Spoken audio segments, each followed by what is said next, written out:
설교는 말씀을 통해서 공동체, 교회, 그 교회를 향한 주님의 마음을 전하는 거예요. 그래서 그 설교는 너나 할 것 없이 모두에게 해당됩니다. 전하는 자나 듣는 자나 모두에게 다 해당되는 그런 말씀입니다. 오늘 말씀도 그런 말씀이 되리라고 믿습니다. 제가 전하지만 저도 먼저 하나님 앞에 이 말씀을 준비하면서 은혜가 되고 이 말씀을 듣는 여러분들도 동일한 은혜가 될 수 있기를 간절히 바라는 마음이 큽니다. 목사를 위한, 제 자신을 위한 부탁을 좀 드렸으면 하는데요. 그 미국의 중남부에 있는 오클라호마의 한 상원 의원이 있습니다. 로버트 커라는 능력 있고 그런 정치인이며 신실한 그리스도인입니다. 근데 이 로버트는 오클라호마에서 생긴 첫 그 침례교회의 개척 멤버였어요. 그리고 상원 의원으로 당선되어도 아주 오랫동안 주일학교 그 교사를 이어갔습니다. 이제 특별히 목사님을 위한 기도를 중요시 여겼다고 합니다. 그래서 우리 목사님을 위한 기도문 이것을 인쇄해서 그 지체들에게 나눠주고 함께 매일 기도했다고 합니다. 그 내용은 이렇습니다. 하나님 아버지, 목사님을 붙들어드리고 힘을 쓰는 성도가 아니라 목사님의 든든한 기둥이 되는 성도가 되게 하소서.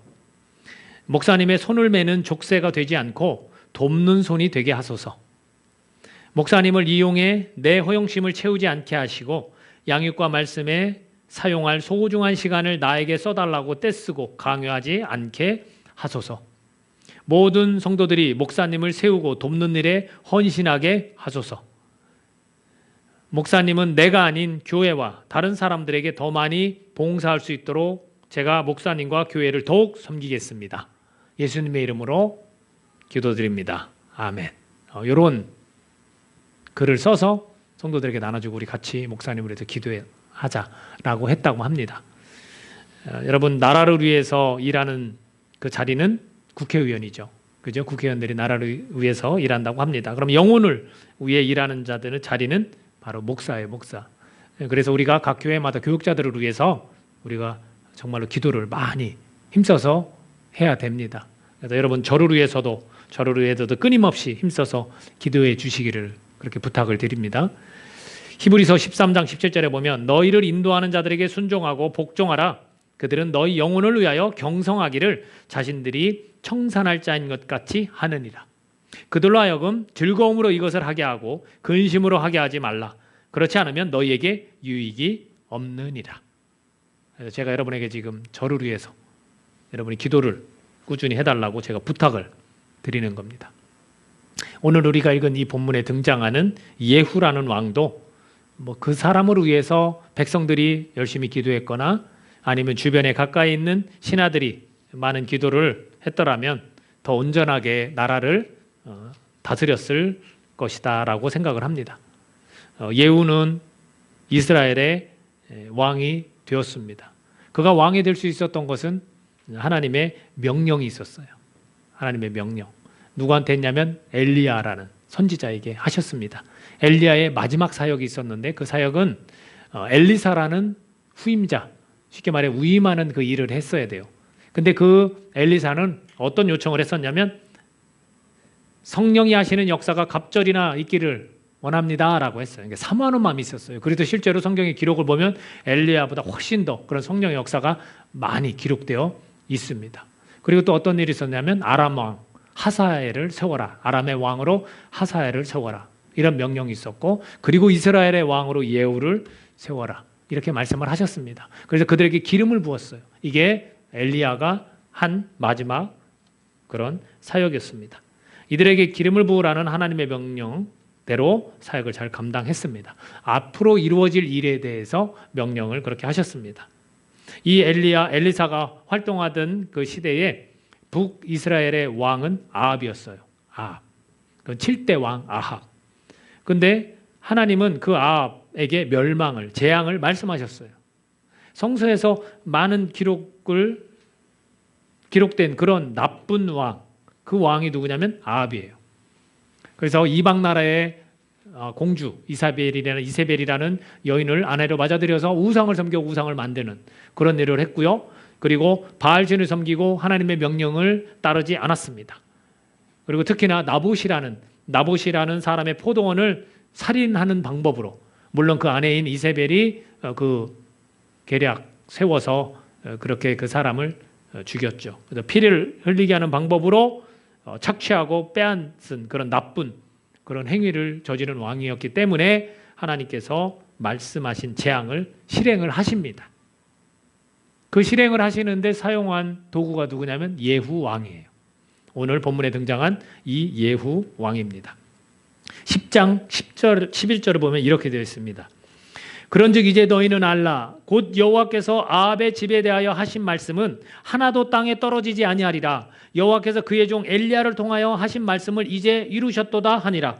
예후가 아합의 집에 속한 이스라엘에 남아있는 자를 다 죽이고 또 그의 귀족들과 신뢰받는 자들과 제사장들을 죽이되 그에게 속한 자를 하나도 생존자를 남기지 아니하였더라. 이렇게 되어 있습니다. 예후가 그런 일을 하면서도 백성들에게 외치는 게 뭐냐면 엘리야, 하나님의 종 엘리야를 통해서 하신 말씀을 그대로 이루시는 것이다. 나는 그 하나님의 명령을 지금 따르고 있는 것이다. 이렇게 표현을 하고 있습니다. 오늘 우리가 읽은 본문 내용을 간략하게 좀 말씀을 드리면 정말로 사마리아에 이르러서 아합에게 속한 자를 다 진멸했어요. 다 죽이고 나서 마지막 일이 있었어요. 어떤 일을 했냐면 바알신을 섬기는 제사장들, 바알신을 섬기는 사람들을 모아라. 그리고 어떤 조건을 내걸었냐면 나도 아합보다 나는 더 열심히 정말로 정성스럽게 잘 섬기겠다. 그러니까 사람들이 모이는 거예요. 그 사람들이 모였는데 그 사람들이 모여서 그 가운데 예후가 어떤 말을 했냐면 이 중에서 하나님을 섬기는 사람 껴있으면 안 된다. 왜 그랬을까요? 자기가 하나님을 섬기는 사람이고 하나님을 섬기는 사람이 거기 껴있으면 자기가 지금 그 사람들을 다 죽여버리려고 하는데 하나님을 섬기는 사람이 껴있으면 안 되니까 그렇게 이야기를 한 겁니다. 그리고 나서 그들로 하여금 우리가 섬기는, 그러니까 바알이죠. 우리가 섬기는 신께 한번 열심히 드려보자 이렇게 요청을 하고 정말로 그렇게 제사를 드립니다. 이것이 성경에서는 예후의 계책이다 이렇게 표현을 하고 있습니다. 지혜로운 거죠. 하나님의 명령이니까 그를 지키기 위해서 그렇게 계책을 세웠습니다. 그리고 나서 그들이 열심히 제사를 다 드리고 났을 때 80명이라는 병사들에게, 여기서 표현했듯이 지휘관들에게 이야기를 하는 거죠. 자, 지금부터 이 안에 들어있는 바알을 섬기는 모든 사람을 다 죽여라. 만약 한 사람이라도 살아나면 그 사람의 생명을 네가 대신할 것이다. 이렇게 이야기를 하죠. 그리고 나서 다 죽이고 그 다음 어떤 행동을 합니까? 바알 제단이 있는 이 우상들을 가서 다 깨뜨립니다. 다 이것을 없애버려요. 그리고 나서 그것을 무엇으로 만들었다고 표현했습니까? 변소로 만들었다고. 변소로 만들었다고. 자, 이 일이 여러분이 보시기에는 예후가 야, 또 뭐 잔인하다. 하나님을 섬기는 사람이 무슨 그렇게 하느냐라고 느끼십니까? 아니면 하나님의 명령을 정말 잘 준행했구나라고 그렇게 느끼십니까? 하나님의 명령을 잘 따른 거죠. 왜냐하면 성경은 그 변소를 만들고 이 일을 한 예후에게 뭐라고 하나님은 표현하시는지 아십니까? 30절입니다. 같이 읽어볼까요? 30절 시작. 여호와께서 예후에게 이르시되 네가 나 보기에 정직한 일을 행하되 잘 행하여 내 마음에 있는 대로 아합 집에 다 행하였은즉 내 자손이 이스라엘 왕위를 이어 4대를 지내리라 하시니라. 여러분 참 잘한 일이에요. 참 잘한 일입니다. 얼마나 애를 썼을까요? 이 아합에게 속한 모든 사람들을 다 진멸하기 위해서 얼마나 애를 썼을까? 쉽지 않은 일을 잘 감당해낸 겁니다. 만약에 제가 그 입장이라면 저 이거 쉽지 않은 것 같아요. 이게 참으로 자기 목숨을 걸고 하나님의 명령을 지금 지키는 거잖아요, 사실. 근데 이것이 굉장히 어려웠을 것이다. 저 같으면 잘 해내지 못했을 것 같습니다. 하나님께 칭찬을 받은 거죠. 그래서 4대까지 왕위를 이어가는 은혜를 입습니다. 그럼 4대면은 여러분 우리가 잘 이렇게 이 연수를 잘 우리가 몸에 크게 와닿지 않는 것 같은데 4대면 얼마나 긴지 아세요? 80만 해도 몇 년이에요? 80세만 살아도 320년이에요. 그러면 적어도 우리가 증손 거기까지 왕위를 계속 이어간다는 거예요. 내가 죽어도 우리 후손들은 왕위를 계속 하나님 약속을 하신 거예요. 이거 얼마나 큰 은혜입니까? 그런 은혜를 받습니다. 그러나 온전하진 않았다는 거예요. 이게 참 중요한 겁니다. 온전하진 않았어요. 전심으로 하지 않았다 라고 성경은 표현합니다. 일부분만 행한 것입니다. 31절 같이 읽어볼까요? 31절 시작. 그러나 예후가 전심으로 이스라엘 하나님 여호와의 율법을 지켜 행하지 아니하며 여로보암이 이스라엘에게 범하게 한 그 죄에서 떠나지 아니하였더라 라는 거예요. 그 여로보암이라는 왕은 첫 번째 10지파를 찢어서 준 첫 번째 왕이었어요. 북이스라엘의 남유다하고 솔로몬의 죄로 인하여 그 다음 세대의 나라를 찢어놓겠다고 약속하신 하나님 말씀대로 10지파를 떼서 여로보암에게 줬는데, 여로보암에게 솔로몬과 다윗에게 주셔서 똑같은 말씀을 하셨잖아요. 내 말씀과 규례와 내 법도를 따르면 내가 네 왕위를 영원히 이어가겠다 했지만 그렇게 지키지 못했죠. 그리고 금송아지를 만들었어요. 그리고 자기가 원하는 장소에 금송아지를 만들어서 자 여기에서 이게 하나님이다, 여기에 절하고 여기에 예배드려라 이렇게 한 거죠. 그러면 이 예후가 참 잘했는데 전심으로 하지 못한 건 뭘까라는 거예요. 그게 바로 이 여로보암이 섬겼던 이 금송아지를 그대로 놔둔 거예요. 그게 하나님 보시기엔 죄라는 거예요.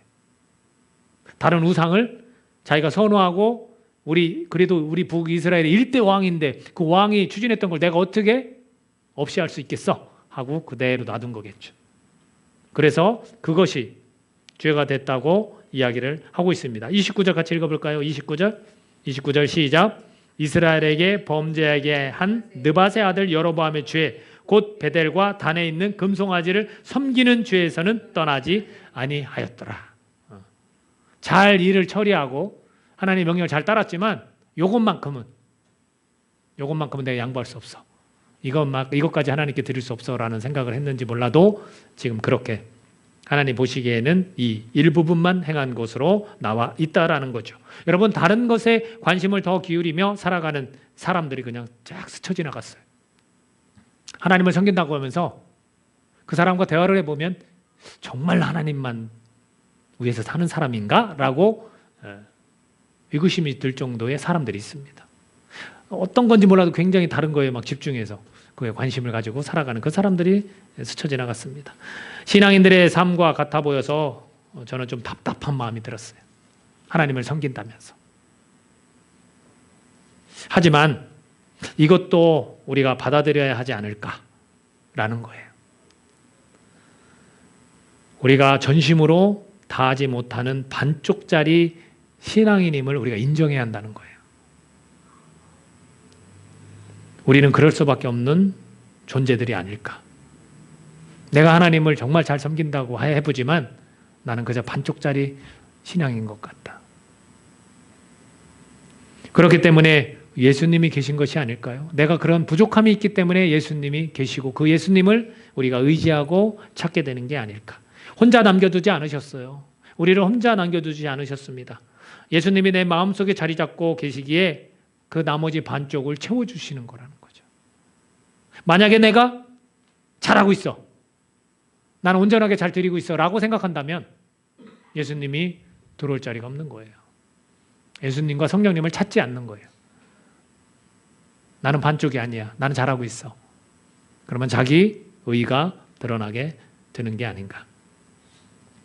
성령님을 보내주셔서 부족한 반쪽을 도우고 계십니다.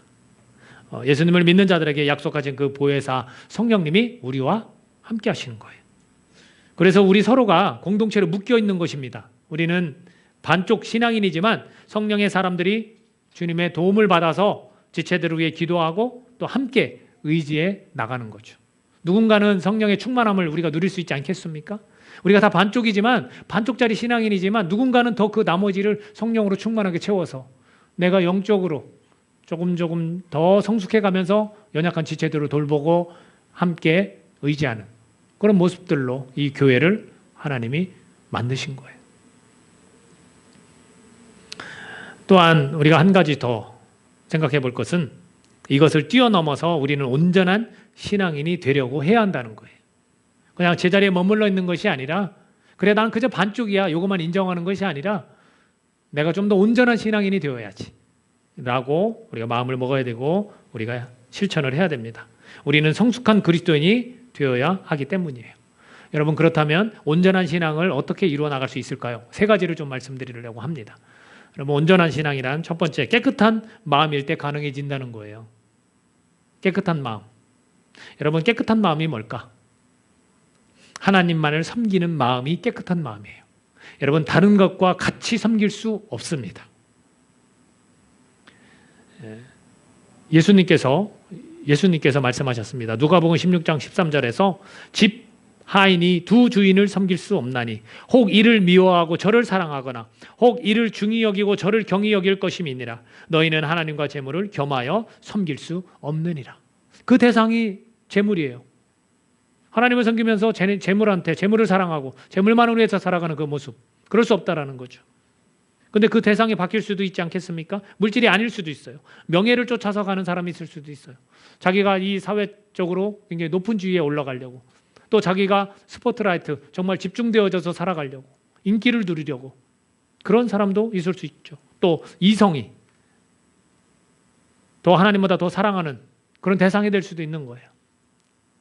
남편이 더 사랑스럽고 아내가 더 사랑스럽고 하나님보다 남자친구가 여자친구가 더 사랑스러울 수 있는, 더 관심 가질 수 있는 그런 부분도 될 수 있어요. 그리고 하나님보다 자기 자신에 더 집중하는 사람도 수두룩해요. 자기 자신, 온전히 자기 자신밖에 몰라요. 자기 자신이 우상이 된 사람들도 많이 있는 거죠. 예후는요, 마음이 하나님께 있었기 때문에 명령을 잘 따를 수 있었습니다. 아합은 자신의 욕심으로 인한 속셈 때문에 그 적국의 왕을 살려준 적이 있어요. 근데 여러분 생각해 보세요. 예후도 다양한 전쟁을 지금 치르면서 지금 이 왕위를 이어가고 있는데 예후도 그런 유혹에 충분히 빠질 수 있지 않았겠습니까? 상대의 적국이라든지 또 다른 누군가를 살려둠으로써 자기에게 이익이 오는 이런 거에 관해서 타협할 수 있는 그런 유혹에 충분히 빠질 수 있었어요. 그러나 그렇게 하지 않았죠. 예후는 그렇게 하지 않았어요. 하나님 명령대로 다 없애버렸어요. 하나님을 바라보는 그 마음이 있었다라는 거죠. 하나님을 향한 마음을 성경은 깨끗한 마음이라고 그렇게 표현을 하고 있습니다. 여러분, 온전한 신앙이 되려면 어떻게 해야 돼요? 깨끗한 마음.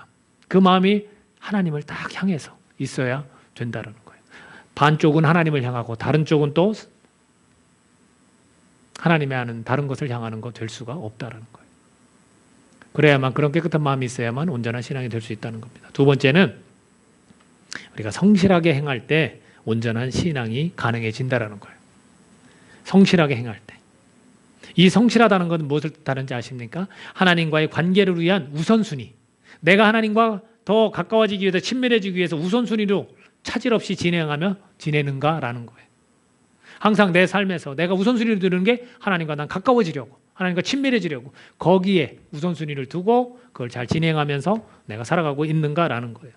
잠언 28장 18절에 보니까 성실하게 행하는 자는 구원을 받을 것이나 굽은 길로 행하는 자는 곧 넘어지리라, 이렇게 되어 있어요.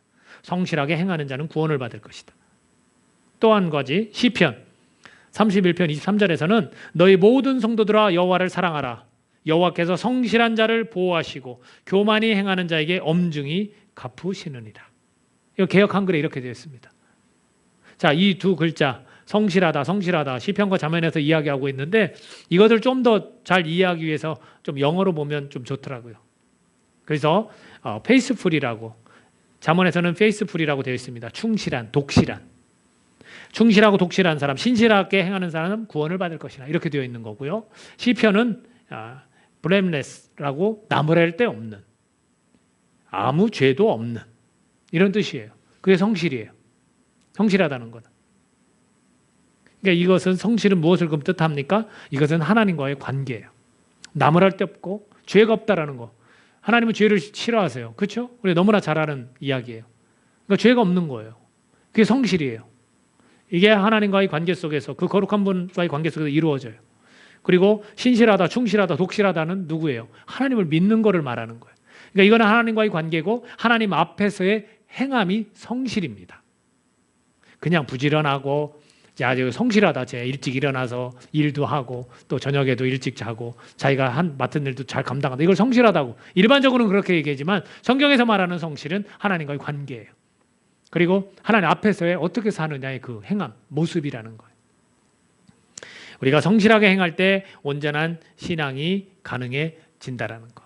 그러니까 하나님과의 관계를 가장 우선순위로 두고 내가 그것을 잘 실행하면서 살아가고 있는가? 그거예요. 그럴 때 우리는 온전한 신앙인이 될 수 있다는 겁니다.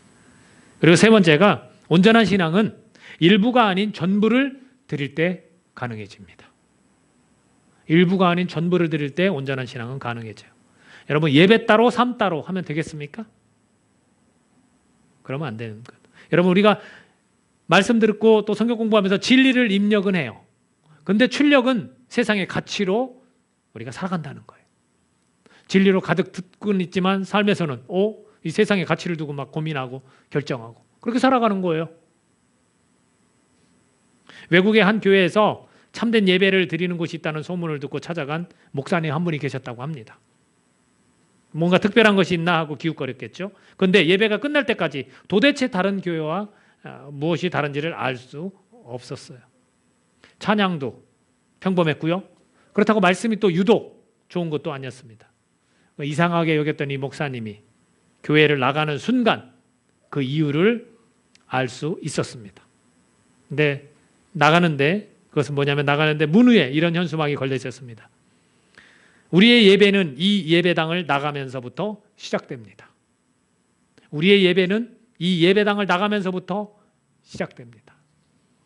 여러분 무엇을 뜻합니까? 예배는 그냥 우리가 정해진 시간에 잠깐 이 자리에 앉아 있는 거, 말씀을 듣는 거, 찬양을 하고 기도를 하고 말로 표현하는 거, 이게 예배가 아닌 거예요. 컬럼니스트 에드가 프랭크는 신앙 잡지 크리스천 센츄리에서 다음과 같은 글을 썼다고 합니다.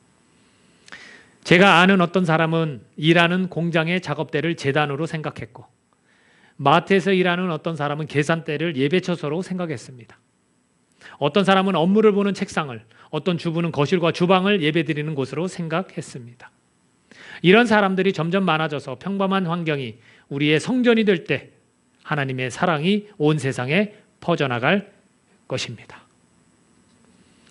지금 이 시간만 집중해서 예배하는 것은 전심으로 드리는 것이 아니에요, 여러분. 전심으로 예배를 드린다고 하는 것은 삶의 전반적인 자리에서도 마음을 다해 드려야 하는 것입니다. 예후가 전심으로 하나님 여호와의 율법을 지켜 행하지 않았던 것처럼 우리가 일부분만 하나님께 드리고 하나님께 집중하는 것, 이것이 온전한 신앙이 아니라는 거예요. 여러분 일부분만 하면 되는 것처럼 생각하시면 안 됩니다. 우리가 여기까지 하나님께 드렸으면 이제는 이건 내가 결정해도 되는 게 아닌가라고 생각할 수 있어요. 신앙도 우리 자신이 정해서 신앙생활을 하는 사람이 너무나 많습니다. 하나님께도 원하시는 방향으로 가는 것이 아니라 어느 부분까지만 하나님이 원하는 방향으로 가고 나머지 부분들은 내가 정해서 내가 선택해서 가려는 이런 신앙인들이 너무나 많다는 겁니다. 여러분 온전하다는 건 뭔지 아십니까? 원래대로의 상태입니다. 손상되지 않은 상태를 온전하다라고 말합니다. 그럼 온전한 신앙이란 하나님께서 계획하시고 하나님께서 우리의 모습, 우리 신앙 모습이 원래대로 그렇게 계획하셨던 대로 살아가는 자들이 되어야 하는 거예요. 내가 너를 선택했고 너의 죄를 덮어줬어. 너에게 영원한 생명을 줬다면 네가 나에게 예배자로 산다면 하나님께 계획하신 그 예배자의 모습으로 살아야 되는 거예요. 그것이 온전함을 우리가 회복해 나가야 되는 겁니다. 하나님의 형상을 회복해가는 일이 얼마나 중요한지 모릅니다. 하나님을 닮은 모습, 하나님이 계획한 그 모습 그대로 하나님께 드려가면서 우리가 살아가는 거예요. 신앙이란 그런 거예요. 하나님과 깊은 관계를 맺는 것.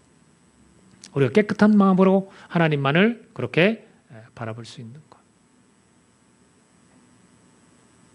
오늘 우리가 반쪽 신앙인임을 우리가 인정해야 됩니다. 내가 부족하기 때문에 예수님을 더 찾고 또 성령님을 더 찾아야 하는 거예요. 그걸 우리가 인정하지 않으면 그 자기 의가 자꾸 드러나요. 이 정도면 됐지. 그렇지 않습니다. 내가 지금 하나님께 잘하고 있는 거지. 자만하지 마십시오. 성경은 넘어질까 조심하라고 항상 말씀하십니다. 우리가 깨어 있어야 되는 거예요. 그러니까 우리가 그래 나 반쪽 신앙인이기 때문에 내가 정말 예수님을 찾지 않으면 안 돼. 내가 기도하지 않으면 안 되고 말씀 보지 않으면 안 되고 내가 성령님을 의지하지 않으면 안 돼. 내가 하나님께 찬양하지 않으면 안 돼. 이런 마음가짐을 우리가 가져야 되는 거예요. 또 이를 뛰어넘어서 온전한 신앙인으로의 그 발돋움도 해나가는 우리 모두가 되기를 간절히 바랍니다. 우리 교회가 어떤 교회예요? 우리는 반쪽 신앙이에요. 부끄럽지만 저는 이 목회를 해나가면서 우리 현재 교회의 우리 성도들의 모습은 반쪽입니다. 제가 왜 기도를 부탁했겠습니까? 저 목사도 반쪽밖에 안 되는 거예요. 여러분이 저를 위해서 기도해 주셔야 되고 저도 여러분을 위해서 기도하는 거예요. 서로 이렇게 의지하고 우리가 성령 충만한 가운데 서로 위해 줄 수 있는, 서로를 챙겨주고 서로가 하나님 앞에서 성숙해 나갈 수 있는 온전한 이 형상, 온전한 신앙 회복하도록 우리가 서로 도우라고 공동체로 묶어주신 거 아니겠습니까? 그래서 한 몸이라고 표현하는 거예요.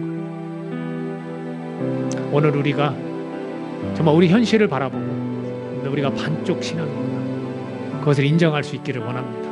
그래서 우리 교회는 더욱더 성령님을 찾고 더욱더 예수님을 부르는, 그분을 모셔드리는 그런 교회가 되기를 원합니다. 그리고 앞으로 기대합시다. 우리가 조금 더 성숙한 신앙인으로, 온전한 신앙으로 그렇게 성장해가는 그런 교회가 됨을 우리가 믿고 기대하고 나아갑시다. 같이 해주시겠습니까? 여러분 같이 해주실 수 있겠습니까? 기도합시다. 이제 기도할 때 우리 자신을 되돌아볼 수 있는 그런 시간 되기 원합니다. 성령님 의지하면서 우리 함께 기도하겠습니다. 하나님 감사합니다. 주님, 우리에게 말씀을 하라.